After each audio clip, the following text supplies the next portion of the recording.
내년 같은 건 처음부터 우리 집에 발도 못 들였어야 했어. 그 말이 귀를 찢고 들어오는 순간 세상이 멈췄습니다. 그날 밤 저는 서울 강서구의 낡은 아파트 복도 바닥에 쓰러져 있었어요. 임신 8개월의 배를 감싼 손은 떨렸고 다른 손은 차가운 바닥을 짚은 채 피처럼 번지는 빗물 위에 놓여 있었습니다. 젖은 머리카락은 뺨에 붙었고 맨발의 발가락은 얼음처럼 굳어갔죠. 복도 창틈으로 스며든 빗방울이 어깨를 적셨습니다. 문 안쪽의 남편은 끝내 문을 열지 않았고 시어머니는 저를 거지년이라 불렀습니다. 그 절망 속에서 저는 떨리는 손으로 전화를 걸었습니다. 아빠, 그 한 통의 전화가 이 가족의 인생을 송두리째 뒤집을 폭풍을 부를 줄 아무도 몰랐습니다. 혹시 이 이야기 어디서 듣고 계신가요? 지역, 이름이나 장소를 댓글로 남겨주시면 감사한 마음으로 반갑게 인사드리겠습니다. 2024년 12월 중순 기상청은 아침부터 첫눈 소식을 전했습니다. 하지만 저녁 6시가 되자 하늘에서 내린 건 눈이 아니라 차가운 빗줄기였어요. 서울 강서구의 30년 된 복도형 아파트 단지는 온통 축축하게 젖어들었습니다. 계단마다 고인 물이 미끄러웠고 복도 천장의 형광등은 3초에 한 번씩 깜빡거리며 불안한 빛을 뿌렸어요. 704호 오말순의 집 거실은 난방이 빵빵하게 들어와 있었습니다. 62살의 말순은 두툼한 조끼를 입고 거실 테이블 앞에 앉아 있었어요. 그녀의 손이 테이블 위를 더듬었습니다. 아침에 분명히 여기 놓아뒀던 봉투가 없었어요. 갈색 봉투 안에는 1,000만 원짜리 수표 한 장이 들어있었죠. 남편이 계모임에서 받아온 돈이었습니다. 말순의 눈빛이 날카롭게 변했어요. 손이 파르르 떨리기 시작했습니다. 그녀는 소파 쿠션을 들춰보고 테이블 밑을 살폈어요. 없었습니다. 주방 서랍을 뒤적이고 신발장까지 뒤졌지만 봉투는 어디에도 보이지 않았어요. 이 집에 들어온 지 2년도 안 된 사람이 누구겠어. 말순의 입에서 작은 중얼거림이 새어나왔습니다. 그녀의 시선이 안방 쪽을 향했어요. 며느리 서진이 있는 곳이었죠. 말순의 얼굴에 확신이 서렸습니다. 증거도 없이 물어보지도 않고 그녀는 이미 결론을 내려버렸어요. 안방에서는 서진이 침대에 걸터 앉아 부은 발을 주무르고 있었습니다. 31살의 서진은 임신 8개월째였어요. 배가 불룩하게 나와서 신발 신는 것도 힘들었죠. 오늘도 종일 집안일을 하느라 허리가 끊어질 것 같았습니다. 그녀는 한숨을 쉬며 발목을 돌렸어요. 바로 그때였습니다. 거실 쪽에서 시어머니의 목소리가 들려왔어요. 평소와 다른 날카로운 톤이었습니다. 서진아, 나와봐. 서진은 몸을 일으켰습니다. 배를 감싸며 천천히 거실로 나갔어요. 시어머니는 테이블 앞에서 팔짱을 낀 채 서 있었습니다. 얼굴이 붉게 달아올라 있었어요. 어머님, 무슨 일이세요? 서진의 목소리는 조심스러웠습니다. 말수는 대답 대신 안방을 턱으로 가리켰어요. 내 방 서랍 열어봐도 돼? 네. 왜요? 물어보는 거 대답이나 해. 말순의 어조가 차갑게 식었습니다. 서진은 당황스러웠지만 고개를 끄덕였어요. 말순은 성큼성큼 안방으로 들어가 서랍을 마구 뒤지기 시작했습니다. 속옷, 양말, 화장품이 바닥에 쏟아졌어요. 서진은 문 앞에서 그 모습을 멍하니 바라보았습니다. 어머님, 대체 뭘 찾으시는 거예요? 수표? 1,000만 원짜리. 말순의 대답은 단호했습니다. 서진의 눈이 커졌어요. 수표요? 저 그런 거 본 적도 없는데요. 오늘 아침까지 거실 테이블에 있었어. 근데 지금 없어. 이 집에 있는 사람은 나랑 너뿐이야. 서진의 가슴이 철렁 내려앉았습니다. 시어머니가 자신을 의심하고 있다는 걸 깨달은 순간이었어요. 어머님, 저 정말 아니에요. 거실에도 안 갔어요. 하루 종일 방에만 있었어요. 그래서 더 수상한 거야. 말순이 서진을 똑바로 쳐다보았습니다. 눈빛에 차가운 의심이 가득했어요. 수표는 현금이랑 달라. 누가 가져갔는지 금방 나와. 은행 가면 다 추적돼. 그러니까요, 어머님. 저 진짜 안 가져갔어요. 통장도 있고 필요한 것도 없어요. 서진의 목소리가 떨렸습니다. 하지만 말순의 표정은 더욱 굳어졌어요. 없는 집에서 온 사람들은 큰 돈 보면 눈이 돌아가는 법이야. 너희 친정이 어떤데 그걸 모르겠어? 그 말에 서진의 얼굴이 하얗게 질렸습니다. 친정은 가난했어요. 아버지는 일용직 노동자였고 어머니는 일찍 돌아가셨죠. 서진은 장학금으로 대학을 나왔고 남편을 만나 결혼했습니다. 시댁에 민폐 끼치지 않으려고 늘 조심했어요. 그런데 지금 시어머니는 그녀의 출신을 들먹이며 도둑 취급을 하고 있었습니다. 어머님, 그건 너무하세요. 서진의 눈에서 눈물이 맺혔습니다. 하지만 말수는 멈추지 않았어요. 너무하긴 뭐가 너무해. 사실대로 말하는 건데. 2년도 안 됐잖아. 이 집 들어온 지. 근데 벌써 돈이 없어졌어. 말순의 목소리가 점점 커졌습니다. 서진은 한 발 뒤로 물러섰어요. 배를 감싼 손이 떨렸습니다. 저 아니라니까요. 그럼 귀신이 가져갔어? 말순이 소리를 질렀습니다. 그 순간 그녀의 손이 번개처럼 움직였어요. 서진의 긴 머리카락을 움켜쥔 거였습니다. 서진이 비명을 질렀어요. 아, 거짓말하지 마. 내가 가져간 거 다 알아. 말수는 서진의 머리채를 잡은 채 현관 쪽으로 끌고 갔습니다. 서진은 배를 보호하려고 몸을 웅크렸어요. 한쪽 슬리퍼가 벗겨져 거실 한가운데 떨어졌죠. 말수는 현관문을 발로 차듯 열었습니다. 나가. 다시는 이 집 문턱 밟지 마. 서진은 복도로 밀려났습니다. 등이 차가운 벽에 부딪혔어요. 배를 감싼 손이 본능적으로 힘을 주었죠. 어머님, 제발. 하지만 대답은 문 닫히는 소리였습니다. 쾅! 무거운 철문이 서진의 얼굴 바로 앞에서 닫혔어요.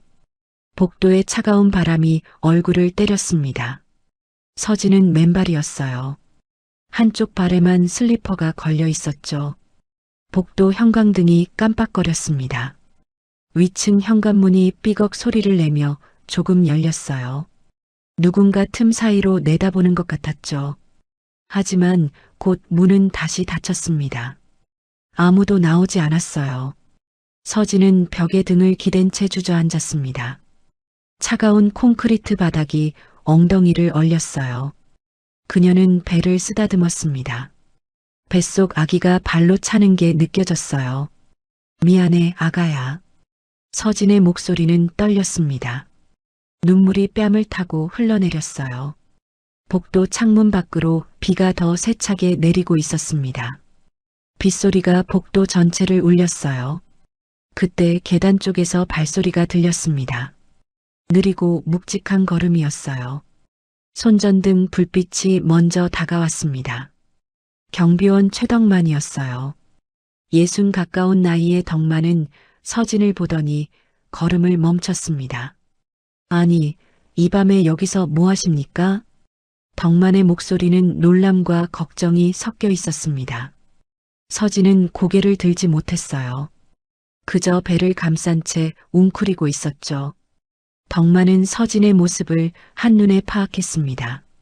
맨발, 흐트러진 머리, 푸른 배. 그는 조용히 계단을 내려가더니 잠시 후 회색 담요를 들고 올라왔어요. 날씨가 매우 추워요. 이거라도 두르세요. 덕만이 담요를 서진의 어깨에 살짝 덮어주었습니다. 따뜻한 온기가 느껴졌어요.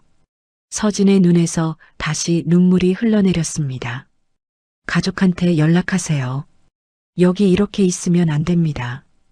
덕만의 말은 짧았지만 의미심장했습니다. 서진은 고개를 끄덕였어요. 하지만 손에는 아무것도 없었습니다. 핸드폰도 지갑도 모든 게 집 안에 있었어요. 덕만은 자신의 핸드폰을 꺼내 서진에게 건넸습니다. 여기요, 어서 연락해 보세요. 서진은 떨리는 손으로 핸드폰을 받았습니다. 화면에 불빛이 창백한 얼굴을 비췄어요. 그녀는 오랫동안 망설이다가 어떤 번호를 눌렀습니다. 신호음이 울렸어요. 한 번, 두 번, 세 번. 그리고 연결되었습니다. 서진은 덕만의 핸드폰을 떨리는 손으로 잡았습니다. 화면의 불빛이 그녀의 창백한 얼굴을 비췄어요. 그녀는 번호를 누르기 시작했습니다. 하나, 둘, 셋. 손가락이 천천히 움직였어요. 저장된 번호가 아니었습니다. 그런데도 숫자는 정확하게 외워져 있었죠. 10년도 넘게 연락하지 않았는데 말이에요. 마지막 숫자를 누르는 순간 서진의 손가락이 잠깐 멈췄습니다. 통화 버튼 위에서 망설였어요. 이 전화를 거는 순간 돌이킬 수 없다는 걸 알았기 때문입니다. 하지만 뱃속 아기가 움직이는 게 느껴졌어요. 서진은 눈을 감고 버튼을 눌렀습니다. 신호음이 울렸습니다. 한 번, 두 번, 세 번째 신호음이 채 끝나기도 전에 전화가 연결됐어요. 서진이 아니냐? 전화 너머 목소리는 낮고 거칠었습니다. 인사도 없었어요. 군더더기도 없었죠. 그저 딸의 위치를 먼저 물었습니다. 서진의 입술이 떨렸습니다. 목소리가 나오지 않았어요. 목구멍이 막힌 것 같았죠. 서진아. 이번에는 조금 부드러워진 목소리였습니다. 하지만 여전히 다급함이 묻어났어요. 아빠. 겨우 나온 한마디였습니다. 그 말과 함께 눈물이 쏟아졌어요. 서진은 떨린 목소리로 주소를 말했습니다. 전화가 끊어졌습니다. 짧은 통화였어요. 하지만 서진은 알았습니다. 아버지가 온다는 걸요. 그 시각 서울 구로구의 한 낡은 상가 건물 2층. 윤태호의 사무실은 좁고 어두웠습니다. 책상 하나, 오래된 소파 하나, 벽에 걸린 몇 장의 흑백 사진이 전부였어요. 사진 속에는 젊은 날의 태호와 그의 동료들이 있었습니다. 지금은 다들 뿔뿔이 흩어졌거나 세상을 떠난 사람들이었죠. 68살의 태호는 소파에 앉아 담배를 말고 있었습니다. 맞은편에는 50대 중반의 남자가 앉아 있었어요. 한때 태호와 함께 일한 명수였죠. 형님, 이제 진짜 조용히 사세요. 얼마 남지도 않았잖습니까? 명수의 말에 태호는 쓴웃음을 지었습니다. 그때 핸드폰이 울렸어요. 태호는 화면을 보더니 표정이 굳어졌습니다. 모르는 번호였지만 받아야 할 것 같은 예감이 들었죠. 통화는 30초도 안 걸렸습니다. 태호가 전화를 끊자 사무실이 조용해졌어요. 담배 연기만 천천히 올라갔죠. 형님, 무슨 일입니까? 명수가 조심스럽게 물었습니다. 태호는 일어서며 코트를 집어들었어요. 딸이 당했다. 그 한마디였습니다. 명수의 얼굴이 굳어졌어요. 그는 더 묻지 않고 차 열쇠를 집어들었죠. 비는 여전히 내리고 있었습니다. 검은색 SUV 한 대가 빗길을 가르며 달렸어요. 창밖으로 가로등 불빛이 빠르게 지나갔습니다. 태호는 조수석에 앉아 창밖을 바라보고 있었어요. 얼굴에는 아무 표정도 없었죠. 하지만 그의 주먹은 꽉 쥐어져 있었습니다. 40분 후 SUV는 강서구 아파트 단지 입구에 도착했습니다. 경비실에 차단기가 내려와 있었어요. 명수가 창문을 내렸습니다. 덕만이 나와 차를 살폈어요. 방문 목적이 뭡니까? 덕만의 목소리는 경계심이 묻어났습니다. 밤 11시가 넘은 시각이었고 SUV는 번호판까지 낯설었거든요. 윤태호. 조수석에서 태호가 말했습니다. 짧고 낮은 목소리였어요. 덕만의 눈이 커졌습니다. 그 이름을 들은 순간 그는 직감적으로 알았어요. 복도에 있는 여자의 아버지라는 것을요. 차단기가 올라갔습니다. 덕만은 말없이 길을 터줬어요. SUV가 1503호 앞에 멈춰섰습니다. 태호가 먼저 내렸어요.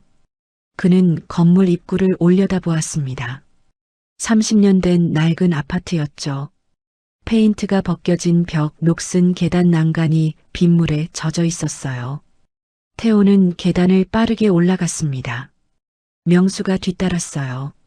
15층까지 엘리베이터도 없이 걸어 올라가야 했죠. 하지만 태호는 수만 번 흐트러지지 않았습니다.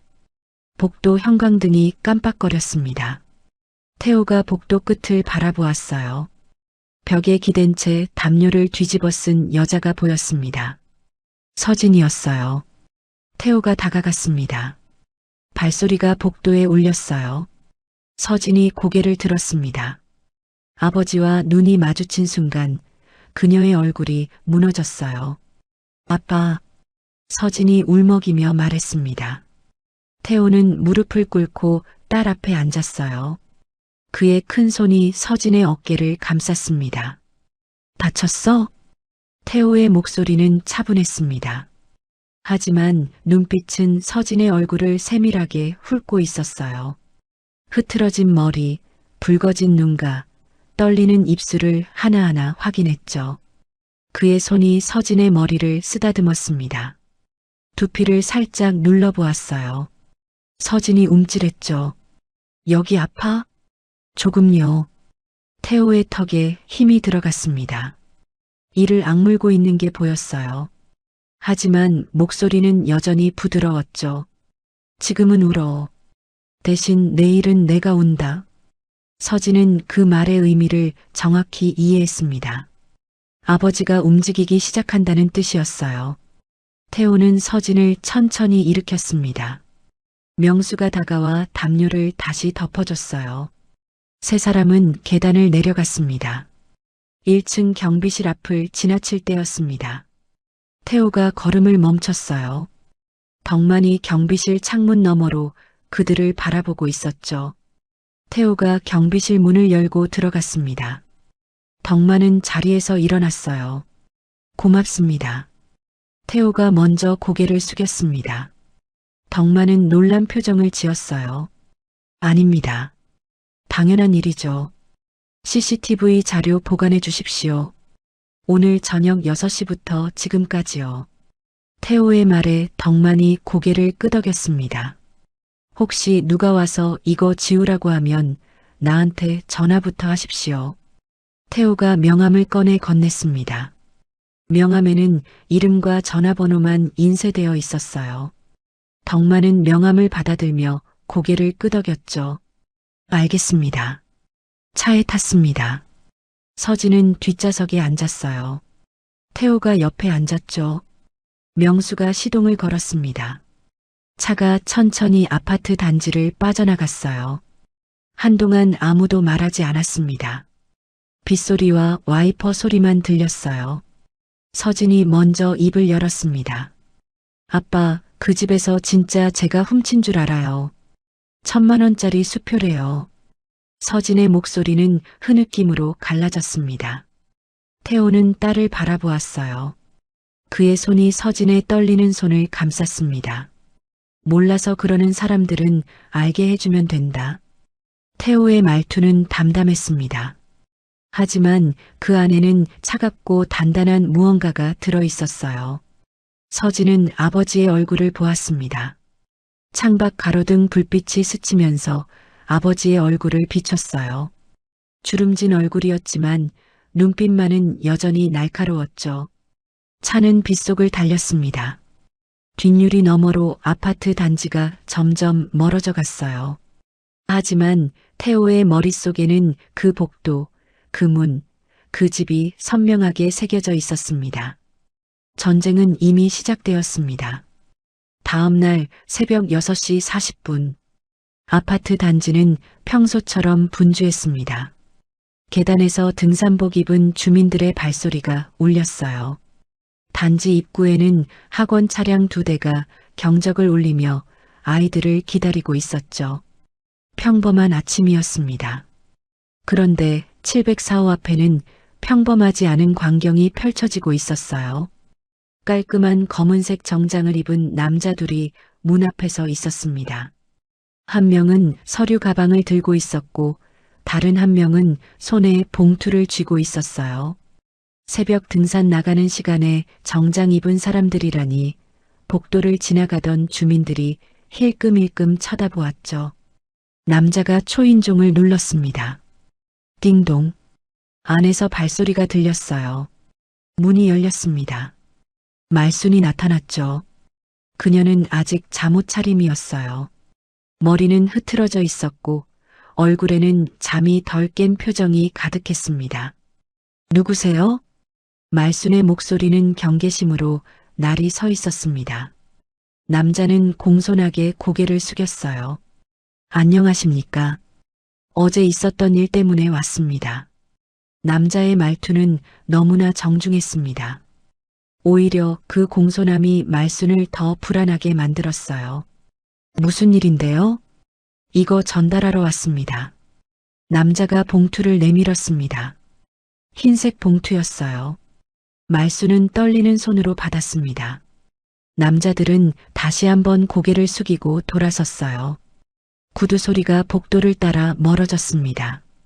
말순은 문을 닫고 거실로 들어갔습니다. 소파에 앉아 봉투를 뜯었어요. 안에서 종이 한 장이 나왔습니다. A사 용지에 깔끔하게 인쇄된 문서였어요. 사건 일시 2024년 12월 3일 20시 14분. 장소 서울시 강서구 아파트 7층 복도. 피해자 윤서진 임신 8개월. 가해자 오말순. 참고인 아파트 경비 최덕만.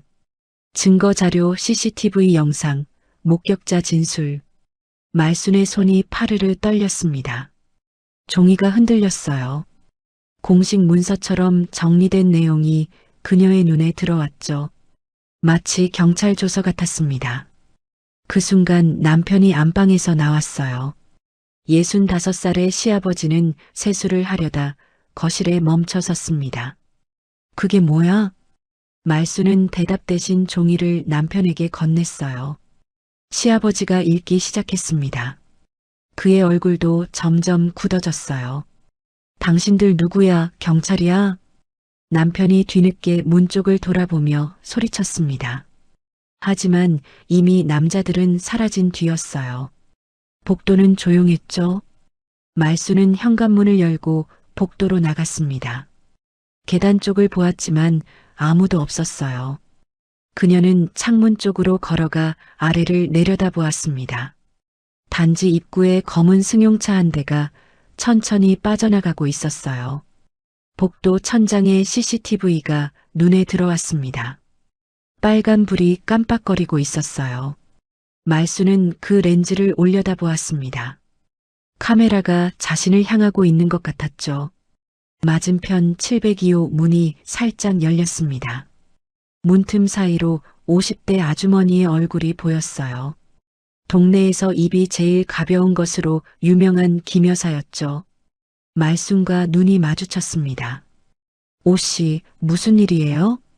김 여사가 물었습니다. 말순은 황급히 집 안으로 들어가 문을 닫아버렸어요. 김 여사는 문을 바라보다가 자기 집으로 들어갔습니다. 곧 그녀의 손가락이 휴대폰 화면 위를 바쁘게 움직이기 시작했어요. 아파트 단지 단톡방에 메시지가 올라왔습니다. 704호 아침부터 정장 입은 사람들 다녀갔어요. 어제 며느리 쫓아낸 거 진짜였나 봐요. 메시지는 순식간에 읽음 표시가 수십 개 찍혔습니다. 댓글이 달리기 시작했어요. 헐, 진짜요? 임신한 며느리를요? 요즘 세상에 그런 일이? 그 시각 관리사무소에서는 직원이 컴퓨터 앞에 앉아 있었습니다. CCTV 백업 요청이 들어온 거였어요. 그런데 화면을 보던 직원의 눈이 커졌습니다. 이상하네. 직원이 중얼거렸어요. 열람 기록을 확인하자 새벽 2시에 이미 누군가 같은 시간대 영상을 요청한 기록이 떠 있었습니다. 승인자란에는 관리소장 이름이 찍혀 있었어요. 소장님, 새벽에 CCTV 열람 승인하셨어요? 직원이 소장실로 전화를 걸었습니다. 소장은 고개를 갸우뚱했어요. 아니, 나 어제 10시에 퇴근했는데 누가 내 승인으로 했다고? 두 사람은 서로 얼굴을 마주 보았습니다. 누군가 벌써 영상을 가져갔다는 뜻이었죠. 8시 30분.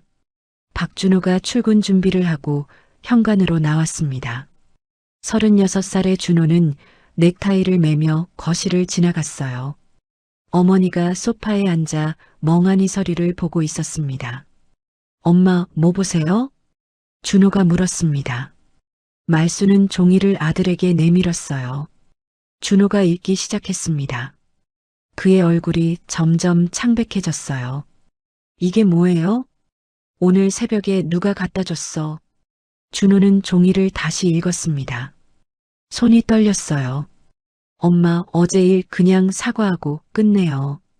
지금이라도 서진이한테 전화하세요. 사과? 내가 뭘 잘못했는데? 말순의 목소리가 날카로워졌습니다. 준호는 한숨을 쉬었어요. 임신한 사람을 복도에 내쫓았잖아요. 그럼 도둑질은 괜찮다는 거야? 증거도 없잖아요. 준호의 말에 말순이 벌떡 일어섰습니다. 내 장모가 이런 사람인 줄 알았으면 결혼 안 시켰어. 조폭한테 사람 보내게 하는 집안이야, 조폭. 말순의 목소리가 거실에 울렸습니다. 준호는 입을 다물었어요. 더 이상 말해봐야 소용없다는 걸 알았죠. 저 출근합니다. 준호가 현관문을 열고 나갔습니다. 복도에서 엘리베이터를 기다리는데 단지 주민 몇 명이 수군거리는 소리가 들렸어요. 그들의 시선이 준호를 향했습니다. 준호는 고개를 숙였어요. 오후 2시 아파트 게시판에 새로운 공지가 붙었습니다. 최근 층간 및 세대 간 폭력 행위가 발생하여 경찰 협조 중입니다. 주민 여러분의 적극적인 협조 부탁드립니다. 공지를 본 주민들이 웅성거렸습니다. 단지 전체가 어수선해졌어요. 로비에서 만난 주민들은 수군거렸고 단톡방은 메시지로 가득 찼죠. 저녁 9시 경비실에서 덕만이 휴대폰을 들었습니다. 어젯밤 저장한 번호로 전화를 걸었어요. 신호음이 3번 울리고 연결됐습니다. 형님, 덕만의 목소리는 조심스러웠습니다. 무슨 일이야? 전화 너머 태호의 목소리가 들렸어요. 여기 너무 시끄러워지면 저도 곤란합니다. 관리소장이 자꾸 물어봐요. 걱정 마. 내가 알아서 해. 형님도 몸 조심하세요. 이제 나이가. 나도 안다. 고맙다, 덕만아. 전화가 끊어졌습니다. 덕만은 휴대폰을 내려놓고 창밖을 바라보았어요. 704호 창문에 불이 켜져 있었습니다. 그 시각 704호 거실에서 말수는 소파에 앉아 있었습니다. TV는 켜져 있었지만 그녀는 화면을 보고 있지 않았어요. 오래된 기억이 떠올랐습니다. 15년 전 말수는 친오빠와 유산 문제로 법정까지 간 적이 있었어요. 부모님이 남긴 작은 땅 때문이었죠. 결국 말순이 이겼지만 그 뒤로 오빠와는 연을 끊었습니다. 돈 때문이었어요. 돈만 없었어도 이런 일은 없었을 텐데. 말순이 중얼거렸습니다. 하지만 지금 없어진 1,000만 원도 결국 돈 때문이었죠. 그녀는 자신의 말에 스스로 모순을 느꼈지만 인정하고 싶지 않았어요. 밤이 깊어갔습니다. 단지는 조용해졌지만 각 집의 불빛 뒤에서는 오늘 일에 대한 이야기가 오가고 있었어요. 단톡방은 여전히 활발했고 소문은 점점 더 커져갔습니다. 아직 경찰은 오지 않았습니다. 하지만 모든 사람이 알고 있었어요. 704호에서 무슨 일이 있었는지를요. 다음 날 아침 9시 강서구 주민들이 자주 이용하는 온라인 맘카페에 글 하나가 올라왔습니다. 우리 아파트에서 시어머니가 임신 8개월 며느리 때렸대요. 복도에 내쫓았다는데 사실인가요? 댓글이 달리기 시작했어요. 처음에는 걱정 섞인 반응이었습니다. 헐, 진짜요? 요즘 세상에 임신부한테 그럴 수가 있어요? 경찰에 신고해야 하는 거 아닌가요? 그런데 20분이 지나자 분위기가 바뀌었습니다. 새로운 댓글이 달렸어요. 근데 그 며느리 아빠가 조폭이래요. 그 한 줄이 올라오자마자 댓글 속도가 빨라졌습니다. 저도 들었어요. 예전에 강서구에서 유명했다던데. 아는 사람이 얘기해줬는데 윤모 씨라고. 그럼 시어머니도 피해자 아니에요? 댓글은 순식간에 50개를 넘었어요. 처음에 동정심은 어느새 호기심과 의심으로 바뀌어 있었죠. 10시 30분. 한 지역 언론사 기자가 아파트 단지 앞에 도착했습니다. 30대 중반의 남자 기자였어요. 그는 카메라를 목에 걸고 출입구로 들어가려 했죠. 어디 가십니까? 덕만이 경비실에서 나와 막아섰습니다. 기자는 명함을 꺼내 보였어요. 취재 좀 하려고요. 며칠 전에 사건 있었다면서요? 허가 없이는 못 들어갑니다. 덕만의 목소리는 단호했습니다. 기자는 웃으며 고개를 끄덕였어요. 알겠습니다. 하지만 돌아서면서 기자는 스마트폰을 꺼내 단지 입구를 찍었습니다. 건물 외관, 게시판, 주차장까지 빠르게 촬영했어요. 덕만이 다가가려 했지만 이미 기자는 차에 타고 있었죠. 같은 시각 시내 한방송국 사건팀 사무실. 기자 3명이 컴퓨터 앞에 모여 있었습니다. 임신부, 시어머니, 조직, 아파트. 이 4개 키워드면 조회수 100만은 나와. 한 기자가 화면을 가리키며 말했어요. 다른 기자가 고개를 끄덕였죠. 가정폭력에 조폭까지 엮이면 완전 대박이지. 근데 확인은 해야 하는 거 아니야? 막내 기자가 조심스럽게 물었습니다. 선배 기자가 피식 웃었어요. 온라인에 다 올라와 있잖아. 우리가 할 건 정리해서 내보내는 거지. 오후 6시 저녁 뉴스가 시작됐습니다. 앵커의 목소리가 또박또박 울렸어요. 최근 서울의 한 아파트에서 시어머니가 임신 8개월 며느리를 폭행한 사건이 알려졌습니다. 피해자는 추운 복도에 맨발로 쫓겨났으며 현재 경찰이 수사 중입니다. 화면에는 모자이크 처리된 아파트 외관이 나왔어요. 하지만 아는 사람이 보면 금방 알아볼 수 있는 각도였죠. 전문가들은 이번 사건을 가정 내 폭력의 심각성을 보여주는 사례로 지적하고 있습니다. 뉴스는 인권과 가정폭력 프레임으로 다뤘습니다. 차분하고 객관적인 톤이었어요. 하지만 밤 11시 유튜브는 달랐습니다. 한 사건 전문 채널이 영상을 올렸어요. 제목은 이랬죠. 조폭달의 시월드 전쟁. 시어머니는 왜 며느리를 쫓아냈나? 썸네일에는 자극적인 글씨가 가득했습니다. 영상은 10분 만에 조회수 5만을 넘었어요. 704호 거실. 말수는 소파에 앉아 TV를 켜고 있었습니다. 채널을 돌리다가 뉴스를 봤어요. 화면에 익숙한 건물이 나타났죠. 비록 모자이크 처리가 되어 있었지만 자신의 집이었습니다. 말순의 손이 멈췄어요. 리모컨이 무릎 위에서 떨어질 뻔했죠. 화면 속에서 기자가 말하고 있었습니다. 피해자는 현재 친정에 머물고 있으며 말순의 얼굴이 하얗게 질렸습니다. TV를 끄려고 버튼을 눌렀지만 손이 떨려서 제대로 누르지 못했어요. 3번째 시도 끝에 화면이 꺼졌죠. 그때 휴대폰이 울렸습니다. 남편이었어요. 65살의 시아버지는 병원에서 정기 검진을 받고 있었죠. 여보세요.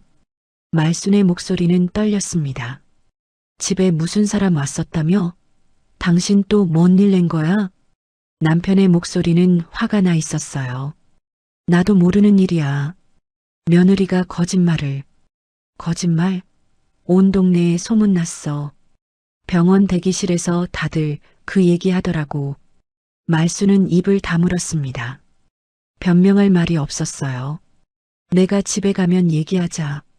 남편이 일방적으로 전화를 끊었습니다. 말수는 휴대폰을 천천히 내려놓았어요.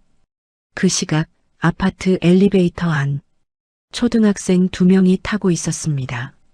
한 아이가 다른 아이에게 속삭였어요. 저 집에 무서운 아저씨 산대. 조폭이래. 우리 엄마가 그러는데 절대 가까이 가지 말래. 두 아이는 704호 앞을 지나갈 때 발걸음을 빨리 했습니다. 마치 그 집 문이 갑자기 열릴까봐 두려워하는 것처럼요. 구로구 태호의 사무실. 태호는 노트북으로 뉴스를 보고 있었습니다. 화면 속에서 자신의 딸 이야기가 나오고 있었어요. 그는 담배를 한 대 꺼내 물었죠. 저놈들 사생활은 안 지켜주네. 태호가 중얼거렸습니다. 하지만 그는 화면을 끄지 않았어요. 오히려 끝까지 지켜봤죠. 영상이 끝나자 그는 노트북을 닫았습니다. 명수가 사무실 문을 열고 들어왔어요. 형님, 단지 쪽에서 연락 왔습니다. 기자들이 계속 오고 있대요. 그래. 태호는 짧게 대답했습니다. 그의 표정은 평온했어요. 마치 이 모든 게 계획대로 흘러가고 있다는 듯이요. 같은 시각 서진은 아버지 집 작은 방에 누워 있었습니다. 노트북으로 뉴스를 보다가 닫아버렸어요. 손이 배 위로 갔습니다. 아기가 안에서 움직였죠. 어머님은 진짜 내가 훔쳤다고 믿었을까? 서진이 작게 중얼거렸습니다. 목소리에는 슬픔과 분노가 섞여 있었어요. 뱃속 아기가 더 세게 찼습니다. 마치 대답하는 것처럼요. 오후 3시 형사 한 명이 아파트 관리사무소에 왔습니다. 40대 중반의 남자였어요. 그는 경찰 신분증을 보이며 말했습니다. CCTV 자료 협조 부탁드립니다. 12월 3일 저녁 6시부터 11시까지요. 관리사무소 직원이 난처한 표정을 지었어요. 그게요, 형사님. 이미 누가 새벽에 가져갔어요. 뭐라고요? 형사의 눈이 커졌습니다. 새벽 2시에 열람 기록이 있는데 누가 했는지 확인이 안 돼요. 형사는 컴퓨터 화면을 들여다보았습니다. 분명히 기록은 있었지만 승인자 정보는 이상했어요. 이거 누가 조작한 거 아닙니까? 저희도 모르겠습니다. 형사는 한숨을 쉬었어요. 수사가 꼬이기 시작한 거였죠. 저녁 7시 아파트 단지 입구에 방송 차량 3대가 나란히 주차되어 있었습니다. 각기 다른 방송사 로고가 차량 옆면에 선명했어요. 기자들이 카메라를 들고 단지 안을 찍고 있었죠. 덕만은 경비실에서 이 광경을 지켜보고 있었습니다. 걱정스러운 표정이었어요. 704호 창문. 말순이 커튼을 살짝 들쳐 아래를 내려다보았습니다. 방송 차량이 보였어요. 카메라를 든 사람들이 보였죠. 그녀의 손이 파르르 떨렸습니다. 창밖에서는 카메라 플래시가 터지고 있었어요. 밤이 깊어가는데도 불빛은 꺼지지 않았습니다. 다음 날 낮 11시 아파트 단지는 가장 분주한 시간이었습니다. 주민들이 장 보러 나가고 택배 기사들이 오가고 아이들이 놀이터에서 뛰어놀았어요. 평범한 일상이 흘러가는 시간이었죠. 그때 단지 입구로 검은색 SUV 한 대가 들어왔습니다. 차가 천천히 주차장으로 향했어요. 몇몇 주민들이 차를 쳐다보았습니다. 낯선 차량이었거든요. 차 문이 열렸습니다. 태호가 내렸어요. 그는 어두운 회색 코트를 입고 있었습니다. 60 가까운 나이지만 걸음걸이는 여전히 단단했어요. 주변을 둘러보지도 않고 건물 입구로 향했죠. 경비실 앞을 지나갈 때였습니다. 덕만이 밖으로 나왔어요. 그의 얼굴에는 걱정이 가득했죠. 형님, 덕만이 작게 불렀습니다. 태호가 걸음을 멈췄어요. 여기서 하시는 건 좀. 덕만의 말이 끝까지 이어지지 못했습니다. 태호가 그를 바라보았기 때문이에요. 그래서 여기서 한다. 숨을까봐. 태호의 목소리는 낮고 차분했습니다. 하지만 그 안에는 확고한 결심이 담겨 있었어요. 덕만은 더 이상 말하지 못했죠. 태호는 계단을 올라가기 시작했습니다. 명수가 뒤를 따랐어요. 두 사람의 구두 소리가 계단을 울렸습니다. 7층에 도착했을 때 복도에는 몇몇 주민들이 있었습니다. 한 아주머니는 화분에 물을 주고 있었고 다른 아주머니는 현관문을 닫고 있었어요. 태호가 나타나자 모두의 시선이 그쪽으로 향했죠. 태호는 704호 앞에 섰습니다. 초인종을 누르지 않았어요. 그저 문을 바라보고 서 있었죠. 그 시각 준호는 회사로 향하려고 엘리베이터를 기다리고 있었습니다. 출근 시간이 조금 지난 때라 서두르고 있었어요. 그때 휴대폰이 울렸습니다. 어머니였어요. 여보세요? 지금 당장 집으로 와. 어머니의 목소리는 떨리고 있었습니다. 준호의 가슴이 철렁했어요. 무슨 일이세요? 그 사람이 여기 와 있어. 복도에. 준호는 엘리베이터 버튼을 다시 눌렀습니다. 위층으로 올라가는 버튼이었어요. 7층에 도착했을 때 복도는 이상한 긴장감으로 가득했습니다. 몇몇 집의 문이 살짝 열려 있었어요. 문틈 사이로 휴대폰을 든 손이 보였죠. 태호가 복도 끝에 서 있었습니다. 준호와 눈이 마주쳤어요. 준호는 천천히 다가갔습니다. 다리가 후들거렸어요. 태호 앞에 서자 말문이 막혔죠. 장인어른. 준호가 겨우 말을 꺼냈습니다. 하지만 태호는 고개를 저었어요. 이제 그렇게 부를 필요 없지. 태호의 목소리는 조용했습니다. 소리를 지르지 않았어요. 오히려 그래서 더 무서웠죠. 그날은 왜 문 안 열어줬나? 태호가 물었습니다. 짧은 질문이었어요. 하지만 준호의 가슴을 찔렀죠. 그게 어머니가 너무. 준호의 변명이 흔들렸습니다. 태호는 고개를 끄덕였어요. 그래. 그래서 임신 8개월짜리를 밖에 뒀다? 태호의 질문은 날카로웠습니다. 준호는 대답하지 못했어요. 입술만 파르르 떨렸죠. 추운 복도에 맨발로 서 있었다. 배를 감싸고 떨고 있었지. 태호의 목소리에 분노가 묻어났습니다. 하지만 여전히 크게 말하지 않았어요. 준호의 무릎이 휘청거렸습니다. 그는 몸을 숙이려 했어요. 사과하려고요. 죄송합니다. 정말 사과는 나한테가 아니라 서진이한테 해. 태호가 준호의 말을 잘랐습니다. 그리고 몸을 돌렸어요. 명수가 뒤따랐죠. 두 사람은 계단을 내려가기 시작했습니다. 구두 소리가 점점 멀어져 갔어요. 준호는 복도에 혼자 남았습니다. 주변 집의 문들이 슬며시 닫히는 소리가 들렸어요.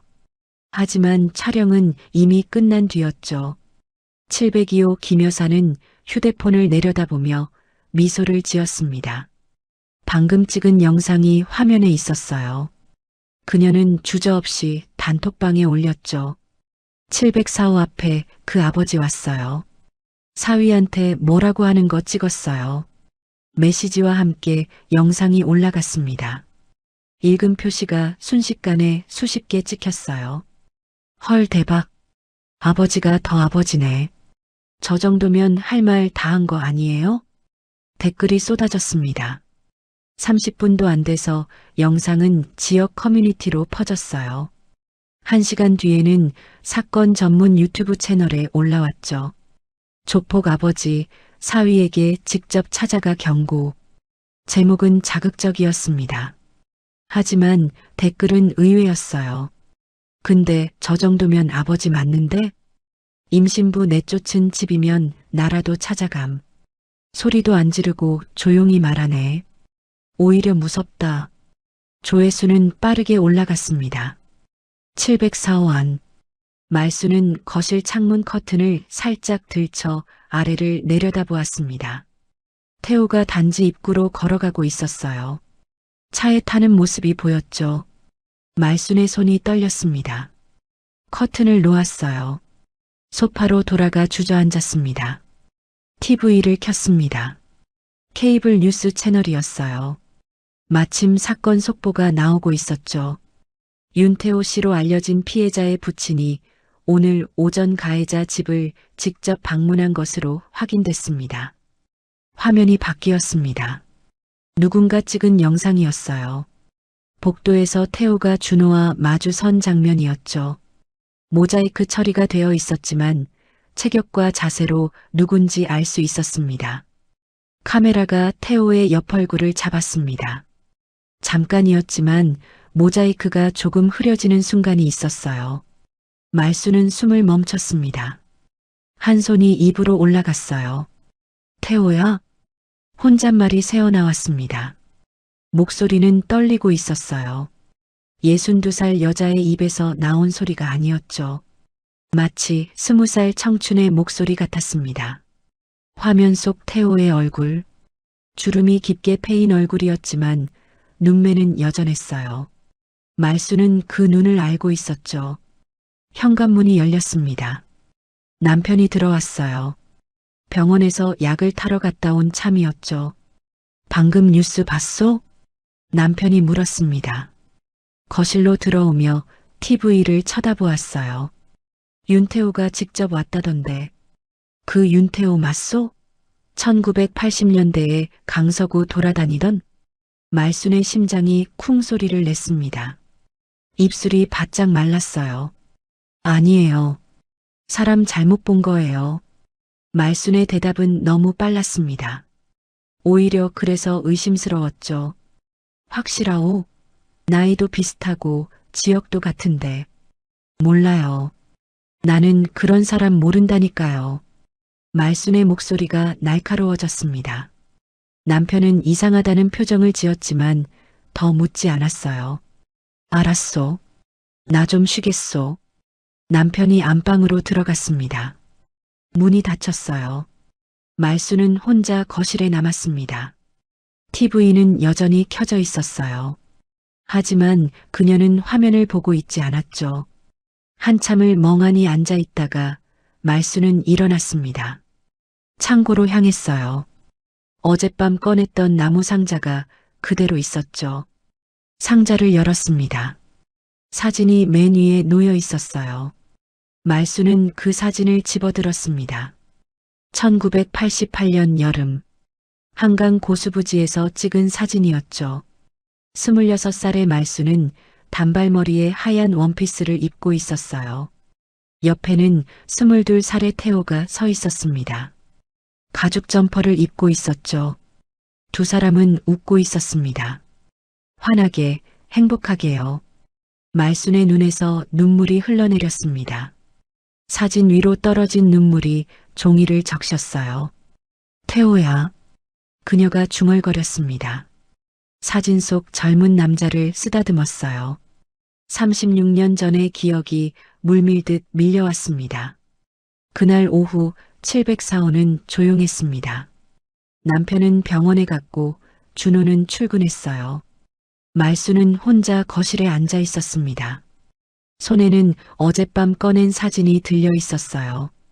1992년 가을, 부산 변두리 다방 앞에서 찍은 사진이었습니다. 흑백 사진이었어요.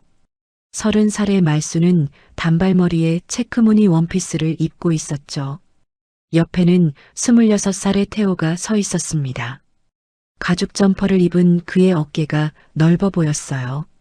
말순의 손가락이 사진을 쓰다듬었습니다. 기억이 물밀듯 밀려왔어요. 그때 태호는 조직에서 일했습니다. 위험한 일이었어요.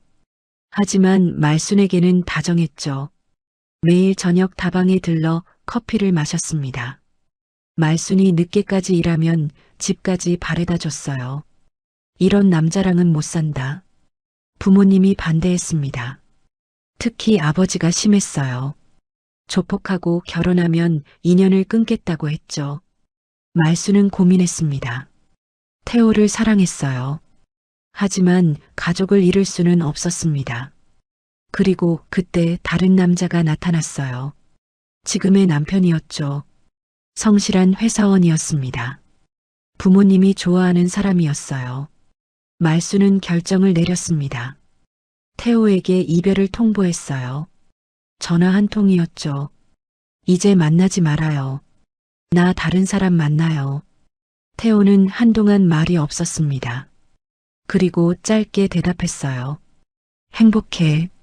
그게 마지막이었습니다. 하지만 말순은 알고 있었습니다.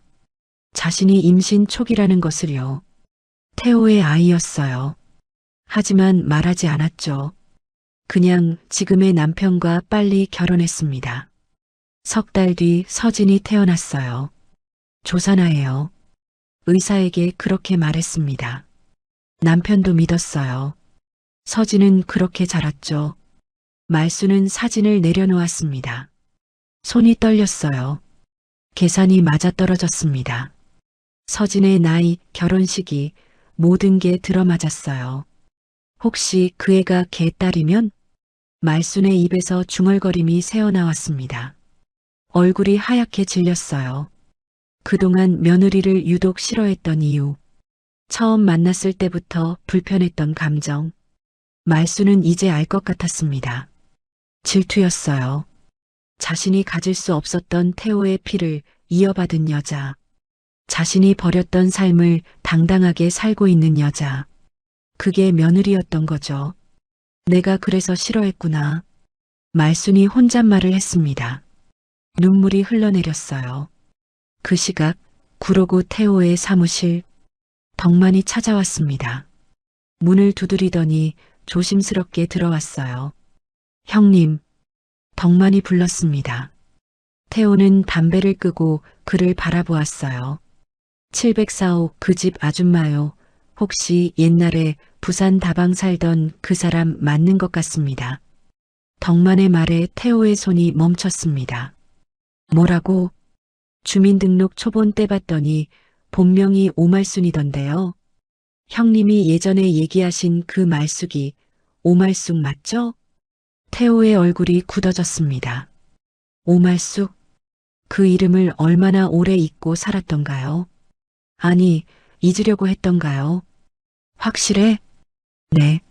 나이도 맞고 고향도 부산이래요. 태호는 의자 등받이에 몸을 기댔습니다. 천장을 올려다보았어요. 숨이 깊게 들어갔다 나왔죠. 그럼 그 여자가 내 딸을 때린 거야? 태호의 중얼거림이 사무실에 울렸습니다. 덕만은 아무 말도 하지 못했어요. 옆방에서 서진이 이 대화를 듣고 있었습니다. 문틈 사이로 들려오는 목소리에 귀를 기울였어요. 처음에는 무슨 소리인지 몰랐습니다.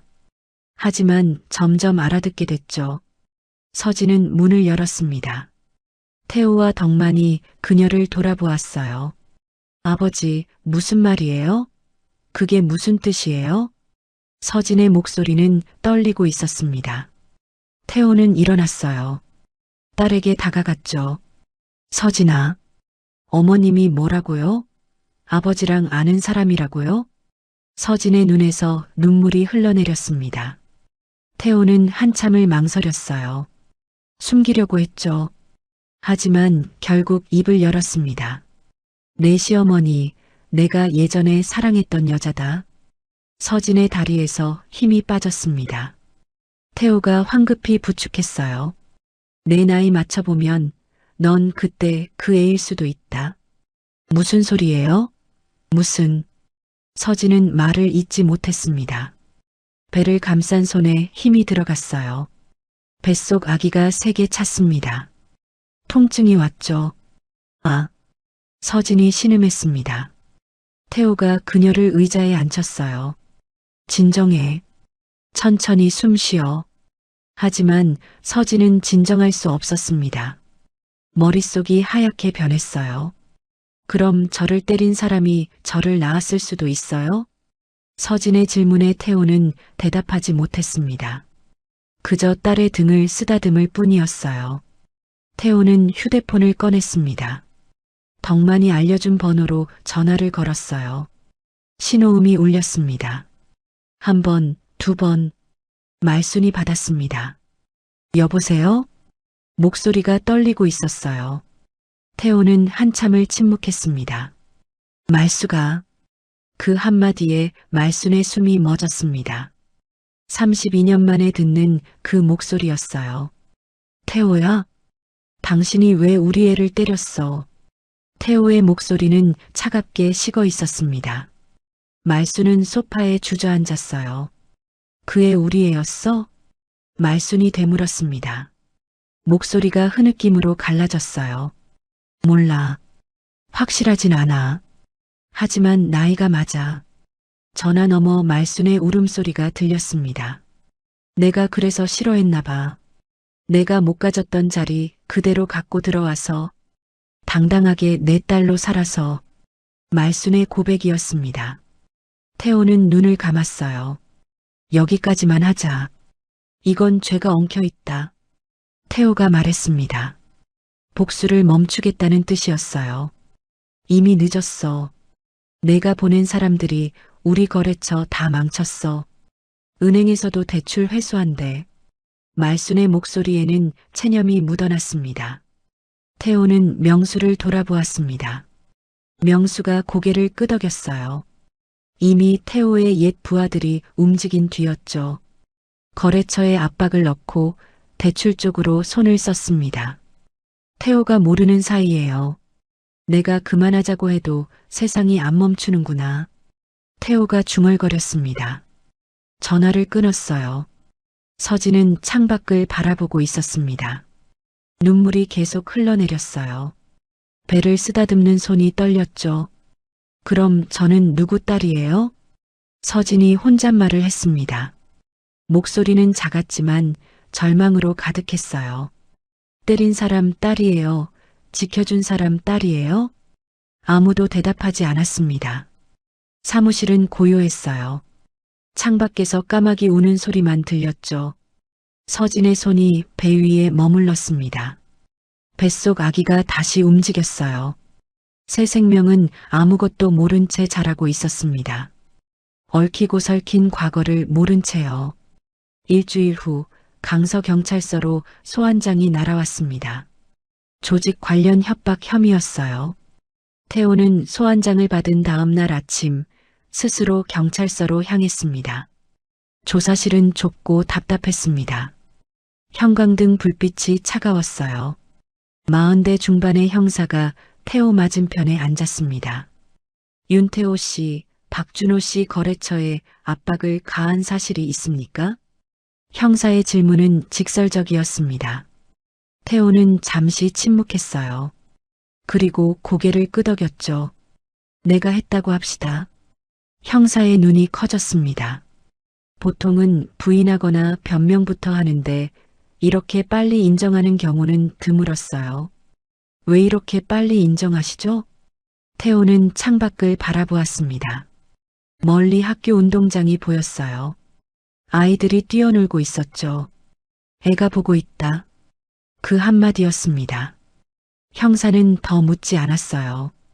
2025년 1월 15일 서울서부지방법원 제312호 법정 오전 10시에 재판이 시작됐습니다.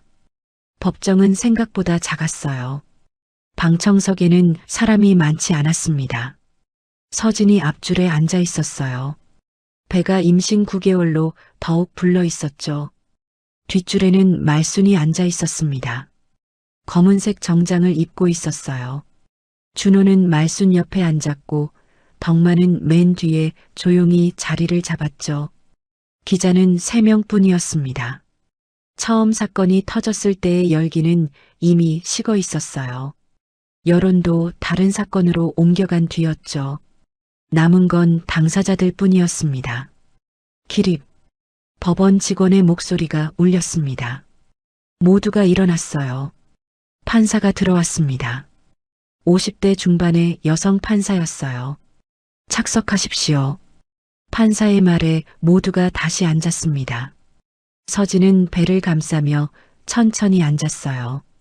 사건 번호 2025고단 567 폭행 및 협박 사건 심리를 시작하겠습니다. 판사가 서류를 펼쳤습니다. 검사가 일어났어요. 먼저 피해자 윤서진 씨에 대한 폭행 사건부터 다루겠습니다. 검사는 스크린에 CCTV 영상을 띄웠습니다. 704호 앞 복도였어요. 말순이 서진의 머리채를 잡고 끌고 가는 장면이 선명하게 나왔죠. 서진이 바닥에 쓰러지는 모습, 맨발로 복도에 남겨지는 장면이 차례로 재생됐습니다. 방청석이 조용해졌습니다. 말순은 고개를 숙였어요. 화면을 볼 수 없었죠. 다음은 피해자 진술서입니다. 검사가 서류를 들어 올렸습니다. 서진이 작성한 진술서였어요. 그날 밤의 상황이 상세하게 적혀 있었죠. 피해 당시 사진도 제출합니다. 스크린이 바뀌었습니다. 서진의 두피 사진이 나왔어요. 머리카락이 뜯겨나간 부분이 붉게 부어 있었습니다. 팔에 멍든 자국도 보였죠. 그때였습니다. 말순이 갑자기 일어섰어요. 방청석에서 술렁임이 일었죠. 재판장님, 말순의 목소리가 떨렸습니다. 판사가 그녀를 바라보았어요. 피고인 무슨 말씀이십니까? 그 애가 제 딸일 수도 있습니다. 말순의 고백이었습니다. 방청석이 웅성거렸어요. 기자들이 재빨리 메모를 하기 시작했죠. 조용히 하십시오. 판사가 망치를 두드렸습니다. 뚝뚝 소리가 법정을 울렸어요. 그 부분은 친자 확인 절차를 거쳐야 합니다. 하지만 지금 이 사건의 본질은 임신부 폭행입니다. 친자 관계 여부와는 별개입니다. 판사의 목소리는 차분했지만 단호했습니다. 말순은 다시 앉았어요. 얼굴을 두 손으로 감쌌죠. 피해자 윤서진 씨, 증인석으로 나오십시오. 서진이 천천히 일어났습니다. 배를 감싸며 앞으로 걸어갔어요. 증인석에 앉아 마이크가 앞에 놓였죠. 선서하십시오. 서진은 오른손을 들어 올렸습니다. 떨리는 목소리로 선서문을 읽었어요. 증인, 그날 상황을 말씀해 주시겠습니까? 검사가 물었습니다. 서진은 잠시 눈을 감았어요. 그날 밤이 떠올랐죠. 차가운 복도, 맨발, 아기를 감싸며 떨던 순간들이요. 저는 억울했습니다. 하지만 지금은 서진의 목소리가 끊어졌습니다. 눈물이 흘러내렸어요. 저는 이제 누가 어머니인지 누가 아버지인지 모르겠습니다. 방청석이 다시 조용해졌습니다. 모두가 서진의 다음 말을 기다렸어요. 다만 제가 복도에 있었을 때 문을 안 열어준 사람과 달려와서 안아준 사람, 저는 그걸로 기억하겠습니다. 서진의 말에 태호가 고개를 숙였습니다. 어깨가 미세하게 떨렸어요. 증인석에서 내려가셔도 됩니다. 서진은 천천히 자리로 돌아갔습니다. 피고인 윤태호 씨, 마지막으로 하실 말씀 있으십니까? 판사가 물었습니다. 태호가 일어났어요. 그는 방청석을 한번 돌아보았습니다. 서진과 눈이 마주쳤죠. 젊었을 때 그 여자를 버린 것도 나고 오늘까지 피로 해결하려 한 것도 나입니다. 태호의 목소리는 낮고 무겁게 가라앉아 있었습니다. 벌을 주시려면 나한테 먼저 하십시오. 그가 다시 앉았습니다. 법정은 고요했어요. 재판부는 피고인 오말순에게 폭행죄로 징역 1년에 집행유예 2년을 선고합니다. 피고인 윤태호에게는 협박 및 업무방해죄로 징역 6개월의 집행유예 1년을 선고합니다. 판사가 망치를 두드렸습니다. 뚝! 재판이 끝났어요. 법정 밖 복도.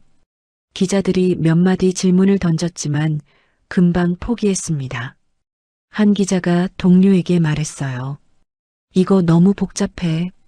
조폭에 옛 연인의 숨겨진 딸까지. 기사 쓰기도 애매해. 그냥 판결문만 짧게 올리자. 기자들은 휴대폰만 몇 장 찍고 사라졌습니다. 세상은 이미 다음 사건으로 넘어가고 있었어요. 복도에서 서진과 말순이 마주쳤습니다. 엘리베이터를 기다리는 자리였어요. 둘 사이에는 5m 정도의 거리가 있었죠. 서진은 말순을 보았습니다. 말순도 서진을 보았어요. 하지만 둘 다 먼저 말을 꺼내지 못했습니다. 입술만 떨렸죠. 엘리베이터가 도착했습니다. 띵소리와 함께 문이 열렸어요. 서진이 먼저 들어갔습니다. 말순은 그대로 서 있었어요. 문이 닫히기 시작했습니다. 서진과 말순의 눈이 마지막으로 마주쳤어요. 그리고 문이 완전히 닫혔죠. 말순은 혼자 복도에 남았습니다. 손이 떨렸어요. 입술을 깨물었죠. 다음 엘리베이터가 와서 문이 열렸습니다. 말순은 들어가지 않았어요. 그냥 서 있었죠. 문이 다시 닫혔습니다. 법원 밖으로 나온 서진은 아버지 차에 탔습니다. 태호가 운전석에 앉았어요. 시동을 걸었죠. 아빠, 서진이 불렀습니다. 태호는 대답 대신 그녀의 손을 잡았어요. 따뜻한 손이었죠. 차가 출발했습니다. 법원 건물이 뒤로 멀어져 갔어요. 하지만 끝난 건 아무것도 없었습니다. 모든 게 아직 진행 중이었죠. 재판이 끝난 지 2주일이 지났습니다. 태호는 항소를 포기했어요. 추가로 밝혀진 조직 관련 혐의가 있었고 결국 실형이 확정됐죠. 징역 1년. 구치소를 거쳐 교도소로 이송됐습니다. 서진은 구로구 아버지 집에 혼자 남았습니다. 작은 투룸 빌라였어요. 임신 9개월에 접어든 배는 점점 무거워졌죠. 출산일이 한 달도 채 남지 않았습니다. 휴대폰은 조용했습니다. 아무도 연락하지 않았어요. 예전 직장 동료들도 대학 동기들도 모두 연락을 끊었죠. 메신저 단톡방에서도 서진은 조용히 나왔습니다. 아니, 나가기 전에 이미 강퇴당해 있었어요. 언론도 더 이상 연락하지 않았습니다. 사건은 이미 식었어요. 새로운 사건들이 뉴스를 채우고 있었죠. 한때 태호와 함께 움직이던 옛 부하들도 연락을 끊었습니다. 보스가 수감되자 뿔뿔이 흩어진 거였어요. 시댁에서도 아무 소식이 없었습니다. 준호는 이혼 서류를 보냈지만 서진은 아직 서명하지 않았어요. 할 수가 없었죠. 뱃속 아이의 아버지였으니까요. 서진은 매일 오후 산책을 나갔습니다. 태교에 좋다고 들었어요. 빌라 앞 작은 공원을 천천히 걸었죠. 어느 날 오후 익숙한 얼굴을 마주쳤습니다. 예전에 같은 아파트 단지에 살던 이웃이었어요. 한때 며느리 인사성 참 좋네라며 칭찬하던 아주머니였죠. 안녕하세요. 서진이 먼저 인사했습니다. 하지만 아주머니는 고개를 돌렸어요. 마치 서진이 없는 것처럼 지나쳐갔죠. 서진은 그 자리에 멈춰 섰습니다. 가슴이 무너져 내리는 것 같았어요. 밤이 되었습니다. 서진은 침대에 누워 배를 쓰다듬었어요. 아기가 안에서 움직였죠. 너는 이런 집안에서 태어나는 거 싫지? 서진이 작게 속삭였습니다. 눈물이 흘러내렸어요. 베개가 젖었죠. 엄마도 아빠가 누군지 모르겠어. 할머니가 누군지도. 서진의 목소리가 떨렸습니다. 아기는 대답 대신 발로 찼어요. 같은 시각 704호. 말수는 거실 소파에 앉아 있었습니다. 머리를 짧게 잘랐어요. 긴 머리를 유지할 마음의 여유가 없었죠. 냉장고는 비어 있었습니다. 장을 봐야 했어요. 말수는 마스크를 쓰고 모자를 눌러 썼습니다. 동네 슈퍼로 향했죠. 슈퍼는 한산했습니다. 말수는 라면, 계란, 우유를 집어들었어요. 계산대로 갔죠. 계산원은 20대 후반의 젊은 여자였습니다. 물건을 찍으며 말순을 힐끗 쳐다보았어요. 3,500원입니다. 말순이 카드를 내밀었습니다. 계산원이 카드를 받으며 작게 속삭였어요. TV에서 봤어요. 그 한마디였습니다. 말순의 손이 얼어붙었어요. 계산원은 아무렇지 않은 척 카드를 건넸죠. 말순은 물건을 두고 그냥 나와버렸습니다. 뒤에서 계산원이 뭐라고 부르는 소리가 들렸지만 돌아보지 않았어요. 집으로 돌아온 말순은 휴대폰을 집어들었습니다. 연락처를 스크롤했어요. 친정동생 이름이 나타났죠. 통화 버튼을 눌렀습니다.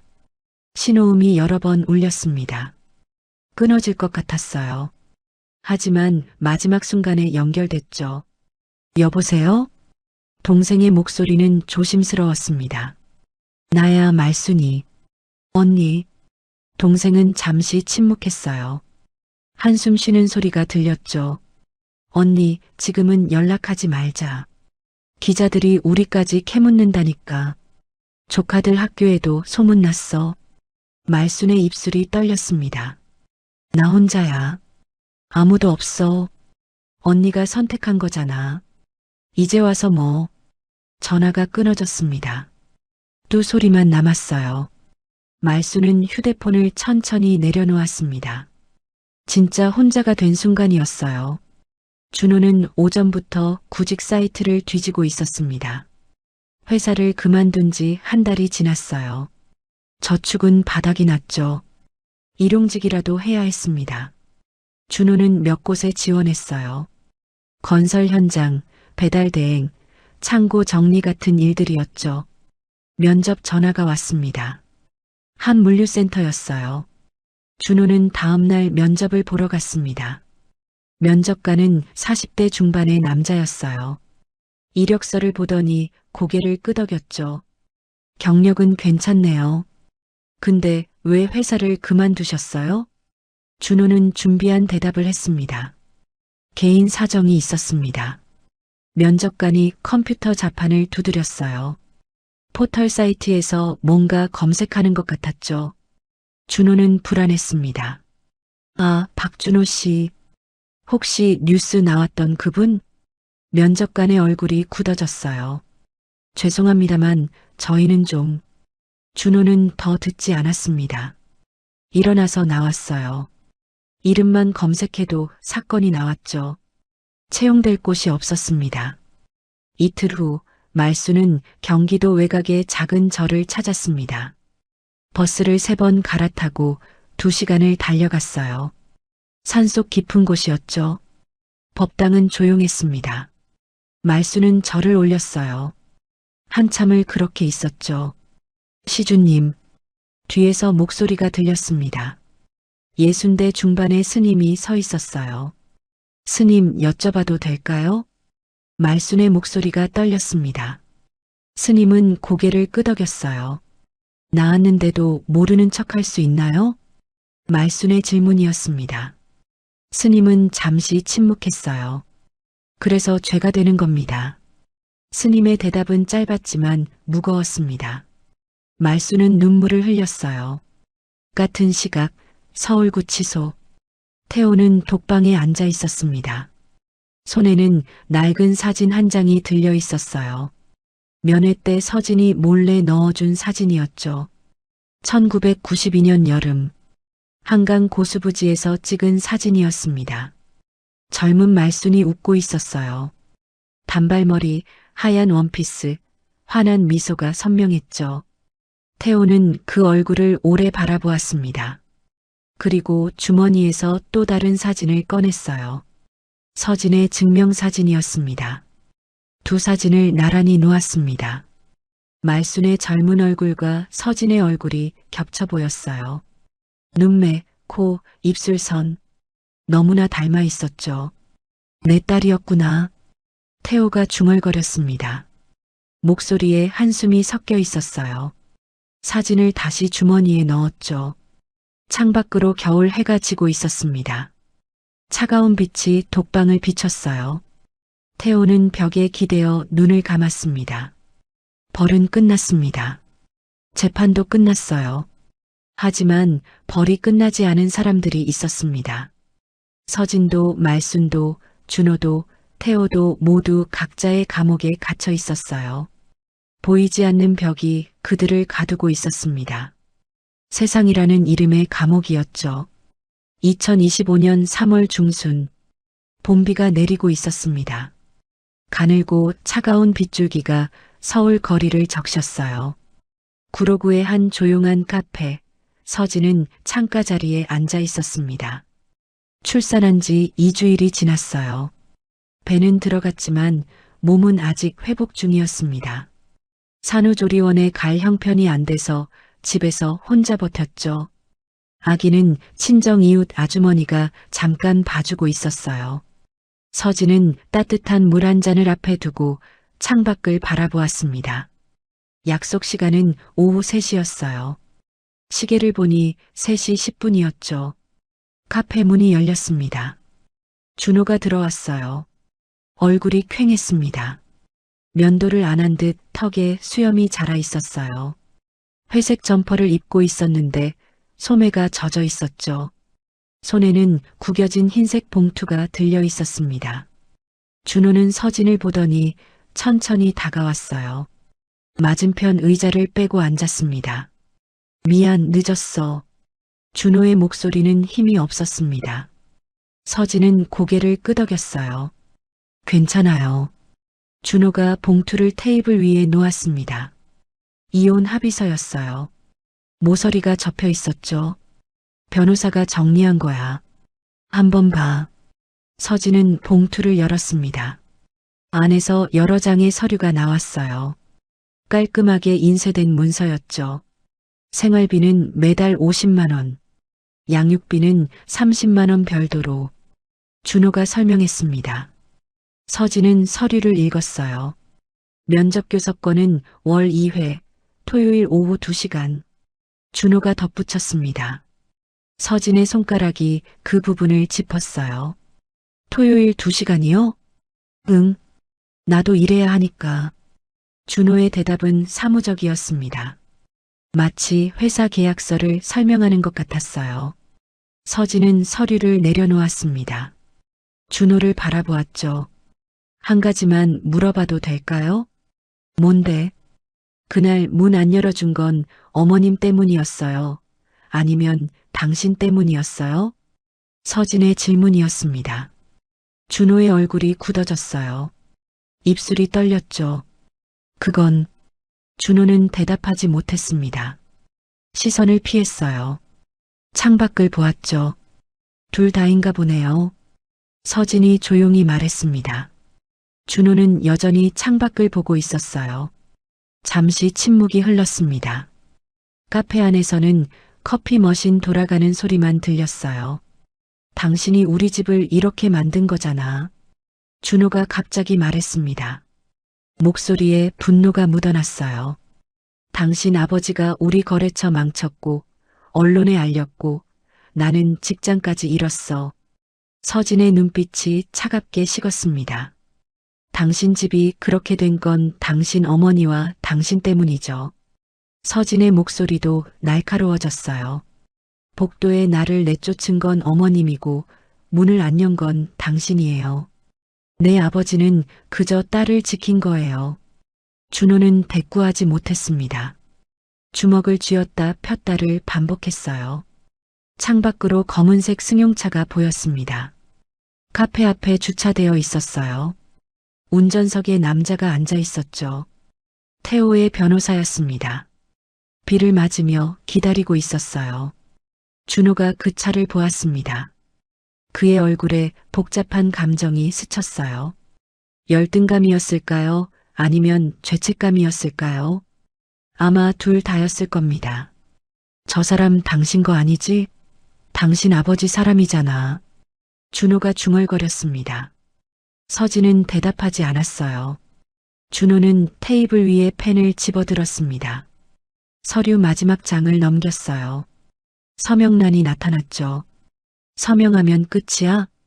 준호가 물었습니다. 서진은 고개를 끄덕였어요. 펜이 종이 위에서 움직였습니다. 박준호 세 글자가 천천히 새겨졌어요. 글씨가 흔들렸죠. 준호는 펜을 내려놓고 서류를 서진 쪽으로 밀었습니다.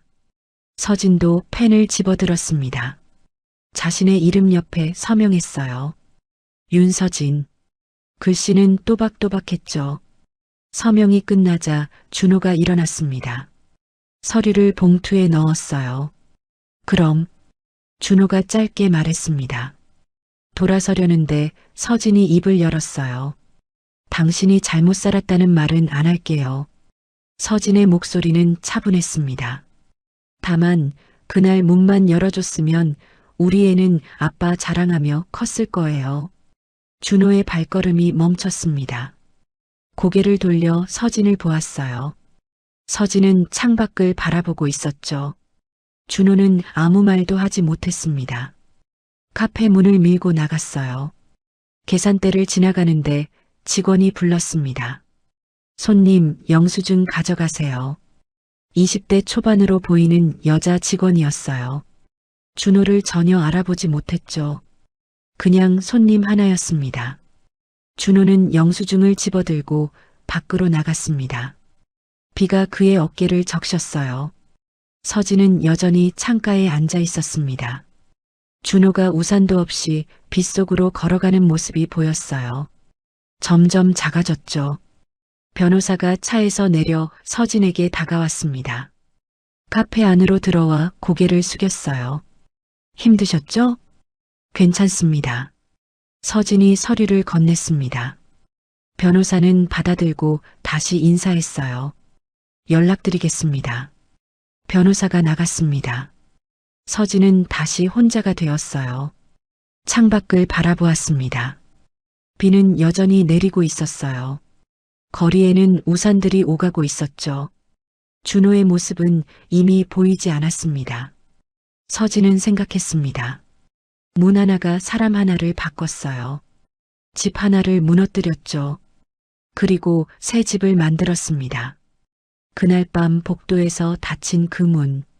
그 문 하나가 모든 것을 바꿔놓았어요. 남편은 남이 되었고 시어머니는 모르는 사람이 되었죠. 아버지는 죄인이 되었습니다. 하지만 동시에 그 문은 서진을 자유롭게 했어요. 더 이상 눈치 보지 않아도 됐죠. 더 이상 작아지지 않아도 됐습니다. 서진은 가방에서 아기 사진을 꺼냈습니다. 2주일 된 딸이었어요.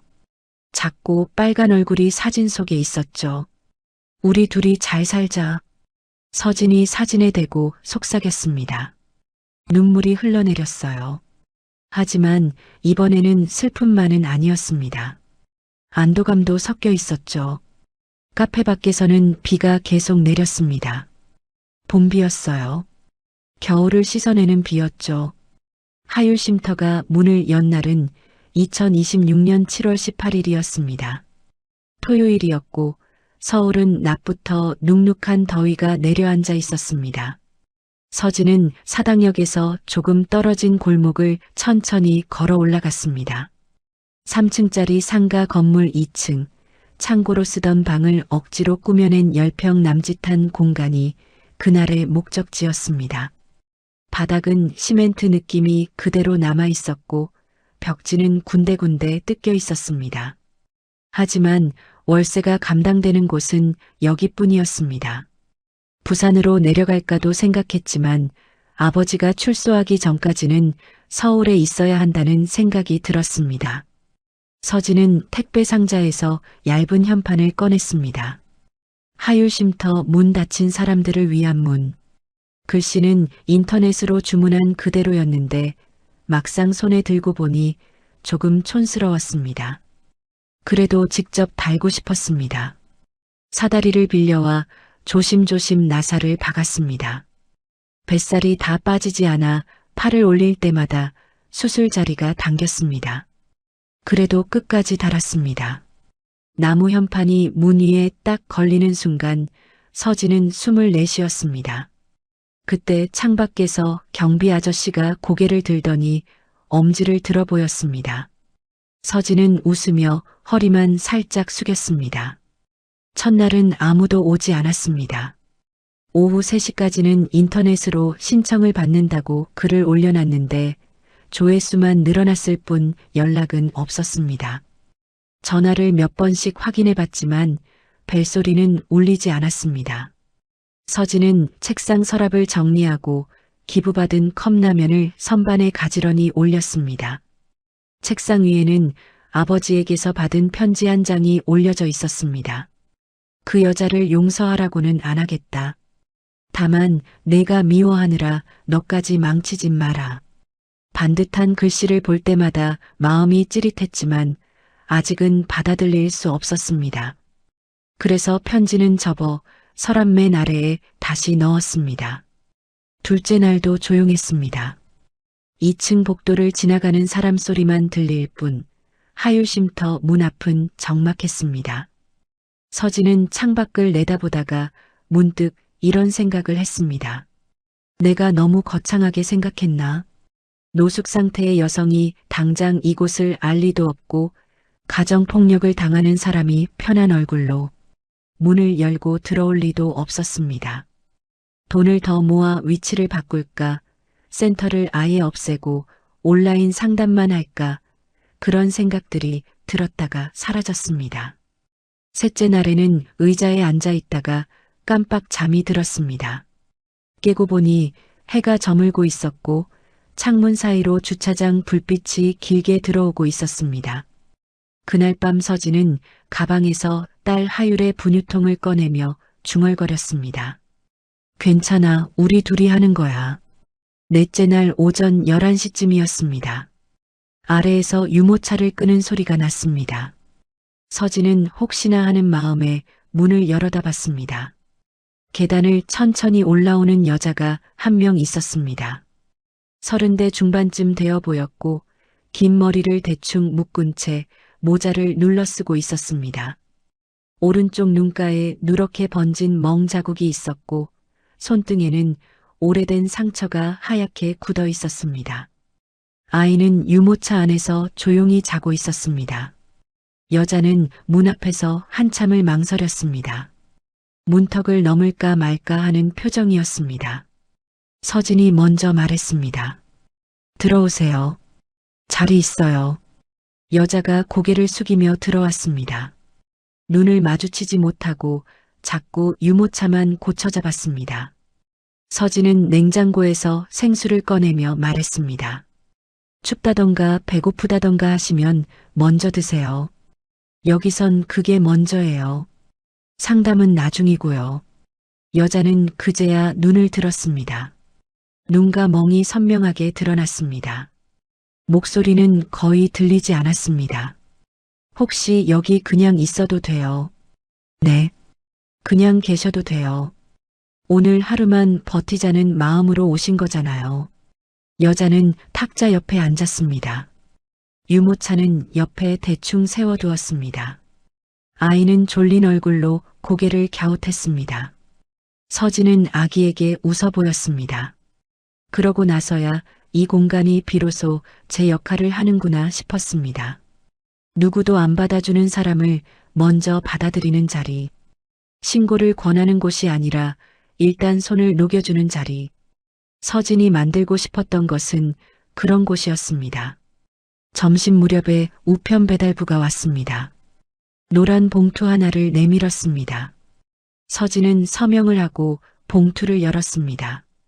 눈에 익은 글씨가 먼저 보였고 그 다음 문장이 눈에 들어왔습니다. 그 여자를 용서하라고는 안 하겠다. 다만 내가 미워하느라 너까지 망치지 마라. 아버지의 글씨는 교도소에서 써서인지 조금 굵어져 있었습니다. 서진은 한동안 말을 하지 못했습니다. 옆에 앉아있던 여자가 눈치를 봤습니다. 서진은 웃으려 했지만 잘 되지 않았습니다. 결국 서랍에서 휴대폰을 꺼내 번호를 눌렀습니다. 아버지 면회 신청해둔 번호였습니다. 아빠, 나 엄마는 지금은 못 보겠어. 태호의 목소리가 잠시 쉬었다가 들려왔습니다. 그래, 지금은 그럴 수 있지.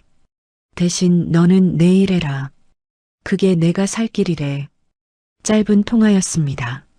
전화를 끊고 나니 가슴이 조금 가벼워졌습니다. 인정하지는 못하지만 미워하는 데서 멈추겠다는 마음은 들었습니다. 그날 저녁 늦게 하유를 데리러 갔다가 돌아오는데 맞은편 언덕 위에서 누군가 내려다보고 있었습니다. 회색 카디건을 걸친 여성이었습니다. 머리를 짧게 자른 오말순이었습니다. 그는 쉼터 간판을 한참 바라보다가 그냥 돌아섰습니다. 서진은 보지 못했습니다. 비에 젖은 간판이 가로등 불빛을 받아 반짝이고 있었을 뿐이었습니다. 2027년 봄이 될 무렵 하율은 돌을 지났습니다. 쉼터 바닥은 아이 장난감으로 가득했습니다. 자원봉사자가 준 중고 장난감, 깨끗이 닦아온 퍼즐, 서진이 직접 만든 천인형까지 여기저기 널려 있었습니다. 하율은 손에 작은 북을 들고 서진 책상 아래를 두드렸습니다. 둥둥 소리가 방 안에 울렸습니다. 서진은 서류를 정리하다가 그 소리를 들었습니다. 그리고 혼잣말처럼 말했습니다. 문은 닫히는 게 아니라 여는 거구나. 그 말이 방 안에 가만히 떠 있었습니다. 2024년 겨울 복도에서 문이 열리기를 기다리던 여자는 이제 자기 손으로 문을 열고 있었습니다. 문을 닫았지만 지금은 최소한 한 사람에게는 그때는 남편도 시어머니도 세상도 문을 열어줄 수 있는 사람이 되었습니다. 창밖으로 봄비가 내리고 있었습니다. 간판 위로 빗방울이 또르르 흘렀습니다. 그날 겨울 복도에 앉아 문이 열리기를 기다리던 여자는 두 해가 지나 누군가의 문을 열어주는 사람이 되어 있었습니다. 오늘의 이야기 어떠셨나요? 여러분의 생각을 댓글로 편하게 나눠주세요. 구독과 좋아요, 그리고 알람 설정 또한 감사드립니다. 저의 작은 채널이 여러분에게 조금이나마 위로와 감동이 되었다면 좋겠습니다. 어디서 보고 계신지 댓글 남겨주시면 더욱 반가운 마음으로 인사드리겠습니다. 오늘도 시청해주시고 구독해주신 한 분 한 분께 깊은 감사를 드려요. 구독자분들의 인생에 행복과 기쁨을 드리고자 노력하는 다복한 인생 이야기였습니다.